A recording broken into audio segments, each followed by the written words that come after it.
Avant le service principal, s'adresseront à vous successivement à cette tribune Maître Michele Hollins, présidente nationale de l'ABC, l'honorable Stéphanie Vallée, ministre de la Justice du Québec, et enfin, bien sûr, notre conférencier d'honneur, le très honorable Brian Mulroney, que je vous présenterai à tour de rôle. À commencer par notre présidente nationale, Michele Hollins, qui est originaire de Saskatchewan. Détentrice d'une licence en droit de l'Université de la Saskatchewan depuis 1992, elle commença la pratique du droit au sein du cabinet McCarthy-Tétrault à Calgary. In 2001, Michele joined the firm of Dunphy Best Bloxham in Calgary, where she became a partner in 2004 and received her Queen's Counsel designation in 2008. Michele est membre de l'ABC depuis l'année de son stage, présidente de la division de l'Alberta en 2007. Elle recevait en 2010 le prix Louis Saint-Laurent pour sa contribution exceptionnelle à la réalisation des objectifs de l'association. It has been a real pleasure to work under Michele's stewardship all through the year, and I would like to thank her for guiding our association during the challenging times our profession is facing. Ladies and gentlemen, please welcome our CBA National President, Mrs. Michele Hollins.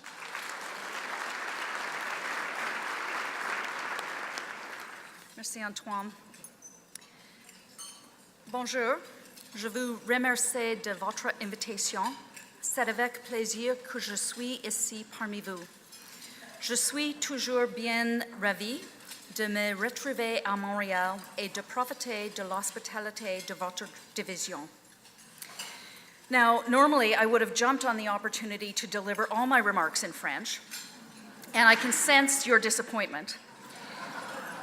But as some of you may have heard, I had a stroke about 4 months ago. And one of the unfortunate consequences of that, the only permanent deficiency actually, is that I have lost all my French. A language that I can assure you until recently I had mastered completely. It is very, very special to be here tonight along with my executive officers, and I thank you for the invitation. Before I go further, I'd like to pay tribute to some of the members receiving the awards this evening. Nathalie Gagnon for the Rajpati Prasad Pro Bono Award, Mathieu Levesque for the Prix Excellence, Bankruptcy and Insolvency, and of course my dear friend and CBA mentor and confidant Simon Potter for the Gilles Duchesne. On behalf of the entire Canadian Bar Association, we offer our congratulations.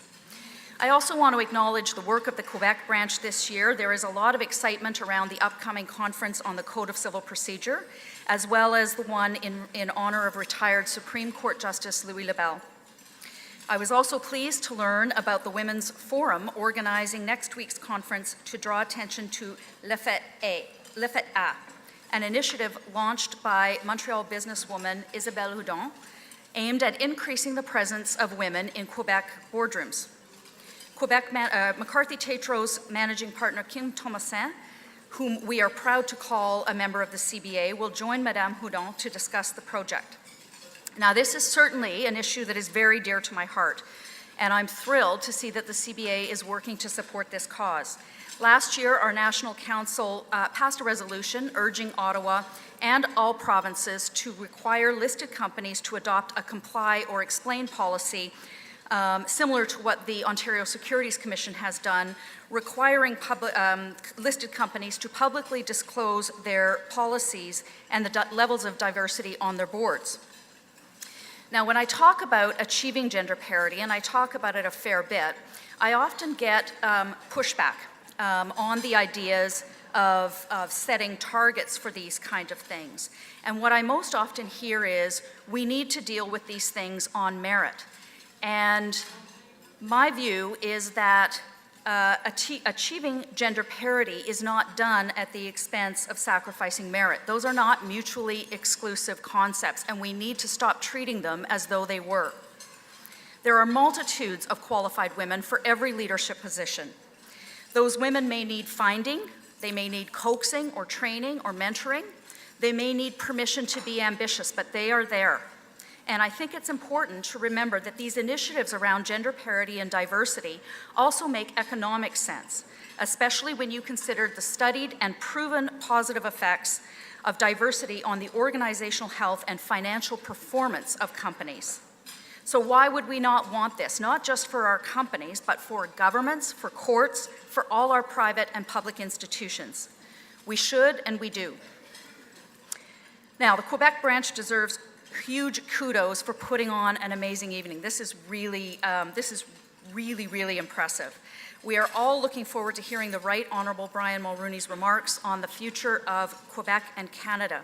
There's no question that the future of this country is on everyone's mind right now, and the future of our profession is very much on the mind of the CBA, where under the leadership of past President and Futures Chair Fred Heaton, we've been reviewing and discussing how to transform the delivery of legal services in Canada. This in the context of globalizing commerce, sweeping technological changes, evolving client demands, and a growing crisis in access to justice.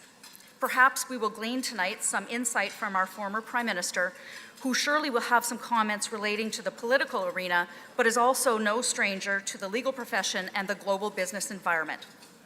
Finally, and most importantly, the purpose of tonight is to enjoy, away from the office, away from the courtroom, the company of our association and our peers and our colleagues.